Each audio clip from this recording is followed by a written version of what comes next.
नमस्कार साथियों, जिस तरह से पश्चिमी बंगाल के हुगली में खुलकर हिंसा हो रही है और वहां रोहिंग्याओं को बढ़ावा दिया जा रहा है, एक विशेष समुदाय के द्वारा वो घरों को जलाया जा रहा है। जो तस्वीरें आ रही हैं वो दिल दहला देने वाली तस्वीरें आई हैं और वहां का शासन प्रशासन मूक बनकर उसको देख रहा है। देखिए, ये सब कोई नई बात नहीं है। ये तुष्टीकरण की राजनीति, वोटों की राजनीति हो रही है और ये नई बात नहीं है। ये हमेशा से इसी तरह से होता चला है और पश्चिमी बंगाल में तो खास तौर से यही राजनीति रही है। और पश्चिमी बंगाल की बात क्या करें हम, पूरे देश में जहां जहां बीजेपी के अपोजिशन में अपोजिशन पार्टियां हैं और बीजेपी के अपोजिट सरकार है, वहां इसी तरह की हरकतें हो रही हैं। कहीं एफआईआर दर्ज की जा रही है, कहीं अगर अब्दुल्ला से सब्जी नहीं खरीदोगे एफआईआर दर्ज हो जाएगी। अगर जैन होटल में आप गैर मुस्लिम सैफ रखोगे तो एफआईआर दर्ज हो जाएगी। और तो और जो मीडिया, जो हमारे देश का चौथा स्तंभ, हमारे संविधान का जो चौथा स्तंभ कहा जाता है, मीडिया पर एफआईआर दर्ज की जा रही है। तो इस तरह की हरकतें एक जगह नहीं है, पूरे देश में इसी तरह की हरकतें चल रही हैं। और ये देखिए, मैं आप लोगों को बता दूं, धारा 370, 35A, मंदिर का फैसला, 3 तलाक का फैसला, सीए का फैसला, ये सब उन डिसीजनों के खिलाफ ये पेट में दर्द है और कुछ नहीं है। अब ये अपोजिशन पार्टियां, जितनी भी हमारे देश में पार्टियां हैं, वो हमेशा आरएसएस को खत्म करने की बात करती हैं, आरएसएस को खत्म करने का संकल्प लेती हैं। लेकिन देश से जो लश्कर तैयबा है, जैश है, आपके रोहिंग्या है, आपके बांग्लादेशी घुसपैठी हैं, उनको खत्म करने की कोई बात नहीं करता, उनको सिर्फ बढ़ावा दिया जाता है। क्या अभिव्यक्ति की आजादी केवल एक ही धर्म के लिए होती है? अरे ये हमारी मर्जी, हम किससे क्या खरीदें, किससे क्या लें, ये हमारी मर्जी है। या हम अपनी रसोई में जो शेफ रखेंगे वो भी हम पूछ के रखेंगे कि जी किस धर्म का होगा। अपनी मर्जी से हम कुछ नहीं कर सकते, वो अपनी मर्जी से कुछ भी कर सकते हैं। वो दुकानों पे मुस्लिम होटल लिख सकते हैं, लेकिन हम नहीं लिख सकते। वो होटलों पे मुस्लिम होटल लिख सकते हैं, लेकिन हिंदू नहीं लिख सकता। इस देश में अभी देखिए, हाल ही में एक घटना हुई जिसमें अल्पसंख्यक समाज के जफरुल इस्लाम ने एक बयान दिया था कि अगर मुसलमानों के साथ इस तरह से होगा तो हम अरब कंट्रियों से शिकायत कर देंगे। पहली बात तो मैं आपको ये बता दूं कि 35 करोड़ की आबादी अल्पसंख्यक नहीं होती। जो अल्पसंख्यक आयोग है, आप देखिए, अमेरिका की आबादी 33 करोड़ की है। इस अल्पसंख्यक आयोग को अविलंब खत्म किया जाना चाहिए। दूसरे, आपके अभी शफीक अंजुम ने एक बयान दिया, जो हमारे शहीद सीमा पे शहीद हुए हमारे जवान, क्योंकि देश में 5 कुत्ते मारे गए, वो कुछ भी बोले, उनके खिलाफ कुछ नहीं होगा। जिहादी को जिहादी नहीं कह सकते। अगर अभी मीडिया के आपके देखना सुधीर चौधरी जी पे जो हमला हुआ, उनके खिलाफ एफआईआर दर्ज हुई है, इसका मतलब देश में एक और जिहाद शुरू हो गया, एफआईआर जिहाद। जबकि वो जितने भी जिहादी हैं, चाहे कसाब है, चाहे आपके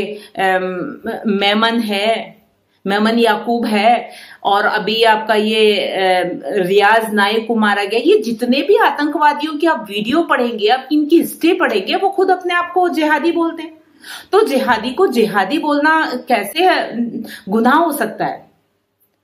तो ये पता नहीं चल रहा है। ये एक आ बैल मुझे मार वाली बात हो रही है कि ये सरकारें जो बैठी हैं, सिर्फ जली भुनी सरकारें बैठी हैं। अभी मैं आपको बता दूं ममता जी की बात। ममता जी, जिस समय ये कोरोना शुरू हुआ था और प्रधानमंत्री ने पूरे देश में लॉकडाउन किया था, तो ममता जी उसी समय उसको गंभीरता से नहीं ले रही थी। वो असंवैधानिक रूप से ही उसको लिए चली जा रही थी और असंवेदनशील, हमेशा असंवैधानिकशील रही उस पे। और कहा कि मोदी जी दिल्ली में जो दंगे हुए हैं उन दंगों से ध्यान भटकाने के लिए कोरोना का ड्रामा कर रहे हैं। और लेकिन जब सीएम की मीटिंग मोदी जी ने ली तो उस समय भी उन्होंने उसको गंभीरता से नहीं लिया और बल्कि मोदी जी पर ही सवालों की बौछार कर दी। कहा कि ऐसे संकट के समय में आप लोगों को राजनीति नहीं करनी चाहिए, जबकि वो बिल्कुल कभी गंभीर ही नहीं हुई। उन्होंने कभी इसको कोरोना को गंभीरता से नहीं लिया। जब इनसे आंकड़े मांगे गए तो इन्होंने अपने जो स्वास्थ्य सचिव है वो आंकड़े इकट्ठे कर रहे थे उनको ही हटा दिया। इसका मतलब आप आंकड़े छुपा रहे हो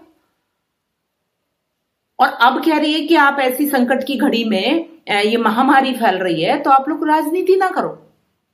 देखिए, आप लोगों को राजनीति नहीं करनी चाहिए।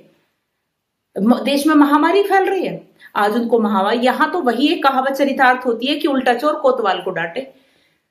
वो हमेशा कोरोना को लेकर असंवेदनशील रही और इन्हीं के इस पूरे पश्चिमी बंगाल में अफरा तफरी मची रही। कहीं लोगों को भर्ती तक नहीं किया जा रहा, कोई सुविधा लोगों को मुहैया नहीं कराई जा रही।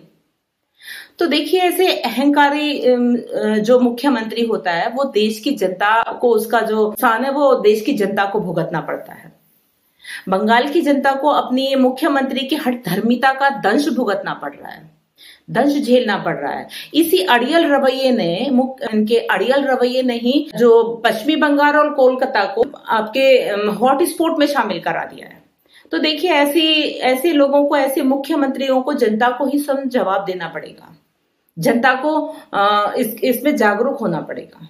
इन्हीं शब्दों के साथ जय हिंद, जय भारत। साथियों, कल प्रधानमंत्री जी ने देश के नाम एक संदेश दिया और इसमें बहुत महत्वपूर्ण बात कही कि हमें अपने देश की बनी हुई चीजों को ही इस्तेमाल करना है। देशवासियों से अपील की कि हमें लेके सुई से और हवाई जहाज तक स्वदेशी ही इस्तेमाल करना है, अपने देश की बनी हुई चीजों को ही इस्तेमाल करना है। इससे होगा क्या? हमारा देश आत्मनिर्भर तो बनेगा ही बनेगा। उससे स्वदेशी इस्तेमाल करने से निश्चित ही भारत विश्व का नेतृत्व करने का मार्ग प्रशस्त करेगा।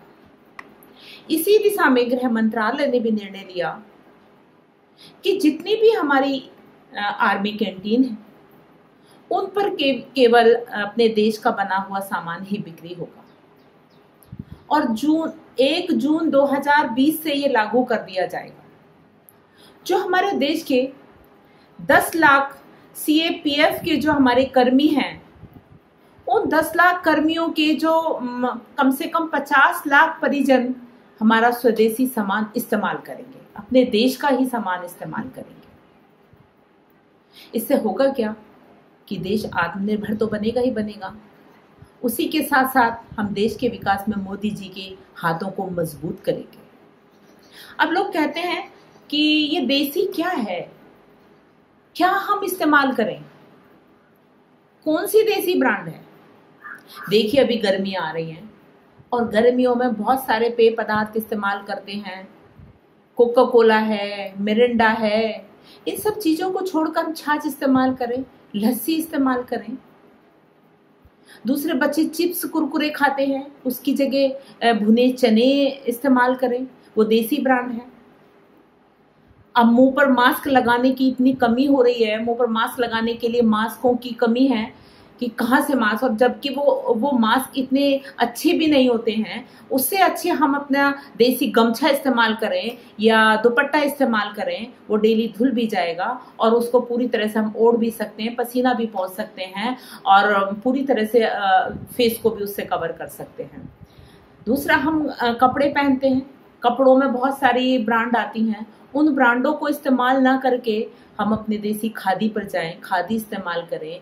या उसके बाद भी कोई ब्रांड चाहिए तो बाबा रामदेव पतंजलि परिधान जो उन्होंने ब्रांड बनाई है, लेके फुटवियर से लेके और ज्वेलरी तक और सारे जितने भी मेकअप का सभी सामान बाबा रामदेव ने बनाए। और उससे एक चीज और पता चलेगी, जो लोग देश में ये फैलाने वाले बाबा रामदेव के नाम का सामान खरीदने पर फतवा जारी करते हैं और एक तरफ कहते हैं अगर हम सब्जी अब्दुल्ला से ना खरीदें तो उसका खिलाफ FIR दर्ज हो जाएगी। तो वहां भी पता चलेगा। तो हम बाबा रामदेव का पतंजलि परिधान इस्तेमाल करें, उसमें और खाने के आइटम भी बहुत सारे हैं जो बाबा रामदेव बना रहे हैं। दूसरा, हम महंगी महंगी जिम में जाते हैं, बहुत पैसा खर्च करते हैं, उन जिमों में न जाकर हम योगा इस्तेमाल करें। घर में ही बैठे बैठे हम योगा कर सकते हैं। बच्चे पिज्जा खाते हैं, पिज्जे की जगह गेहूं से बनी रोटी, मक्का की, बाजरे की, इनकी बनी हुई आइटम बच्चों को खिलाएं। मिठाई के लिए बच्चे चॉकलेट खाते हैं, टॉफी खाते हैं, उसकी जगह हम गुड़ इस्तेमाल करें। गुड़ में आयरन भी होता है, बच्चे को बॉडी को भी लगेगा। दूसरा, हम प्लास्टिक की पत्तल, शादियों में पत्तल यूज करते हैं, ग्लास यूज करते हैं, उसकी जगह हम जो देसी पत्तों की बनी पत्तल होती है उनको यूज करें। ग्लासों की जगह हम सकोरे यूज करें, कुल्हड़ यूज करें। और हम महंगी महंगी मिठाइयाँ खाते हैं, उन मिठाइयों को खाने की बजाय जगह हम घर की बनी हुई खीर खाएं, हलवा खाएं, उससे बढ़िया कुछ नहीं है और बहुत स्वादिष्ट होता है। तो बहुत सारी ऐसी देसी चीजें हैं जो हम इस्तेमाल कर सकते हैं। बच्चे वुडलैंड के जूते पहनना पसंद करेंगे, चप्पल पहनना पसंद करेंगे, उसकी जगह हम देसी बनी हुई अपने देश की बनी हुई जूती चप्पलें इस्तेमाल करें। क्रिकेट ही खेलें, कुश्ती, कबड्डी, ये देसी ब्रांड है। महंगे महंगे स्कूलों में बच्चे पढ़ने जाते हैं, सरकारी स्कूलों में बच्चे पढ़ें, गुरुकुल में बच्चे पढ़ें, पिक्चर देखते हैं और उपन्यास पढ़ते हैं, उनकी जगह हम अपने धर्म ग्रंथ पढ़ें। होता है घर में कुत्ते पालने का, और कुत्ते पालने की बजाय बच्चों को आदत डालें या खुद भी आदत डालें, गाय पालें। गाय का बहुत ज्यादा खर्चा नहीं होता, गाय हमको दूध भी देती है, घी भी देती है, मिठाई मिलेगी। बहुत सारी एंटीबायोटिक दवाएं यूज करते हैं, उसकी जगह अगर आप देखें तो हम हल्दी यूज करें, वो देसी ब्रांड है। हमें कहीं चोट लग जाए, घाव हो जाए या बॉडी में कहीं भी पेन हो, रात को आधी चम्मच हल्दी दूध के साथ खा के सो जाओ। एंटीबायोटिक है, देसी इलाज है। इसी के साथ साथ देखा हमने इस लॉकडाउन में देखा भी है कि जितने भी हम घर पे बनी हुई चीजें, सरसों का तेल इस्तेमाल किया, रिफाइंड यूज नहीं किया और कुछ देसी घी यूज किया, तो लोग बीमार भी नहीं पड़े। नहीं तो अस्पतालों में इतनी लंबी लंबी लाइनें होती थी। अस्पताल भी बंद है, अस्पतालों को कोरोना से ही फुर्सत नहीं है, आपके डॉक्टरों की दुकानों पे भी भीड़ नहीं है। तो देखो, कभी कभी तो सोच के ये लगता है कि इस प्रकृति ने कुछ ऐसा किया है कि जैसे कि सतयुग आ गया हो, कि ना तो कोई महंगी चीजों की जरूरत है, ना महंगे कपड़ों की जरूरत है, 2 जोड़ी कपड़ों में गुजारा हो रहा है, दाल रोटी में गुजारा हो रहा है, घर की बनी हुई चीजें मिल रही हैं, समोसे पकौड़े वकौड़े सब जो भी घर के बच्चे खा रहे हैं, कोई बीमार नहीं पड़ रहा उनको खा के। और बाहर की चीजें खाते थे तो बीमार पड़ते थे। और देखा भी होगा कि आज हम इसको देख के, ना कोई पोल्यूशन है देश में।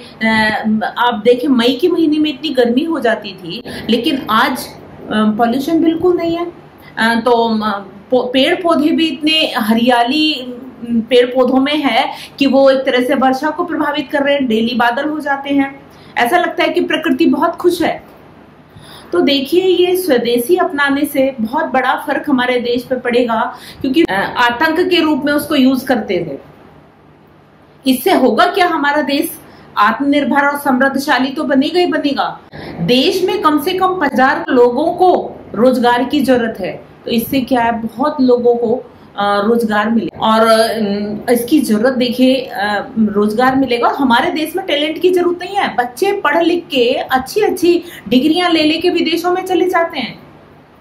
आज देखिए, जो हमारा ये फेसबुक है और ये क्या है, सब इंडिया के बच्चे। तो जब बच्चों को यहाँ रोजगार मिलेगा और उनको अच्छी उनकी वैल्यू यहाँ होगी, तो वो क्यों विदेशों में जाएंगे। तो इसीलिए हमें स्वदेशी अपनाना होगा, स्वयं इस्तेमाल करें और औरों को भी इस्तेमाल कराएं। हमें ये संकल्प लेकर चलना होगा। जय हिंद, जय भारत।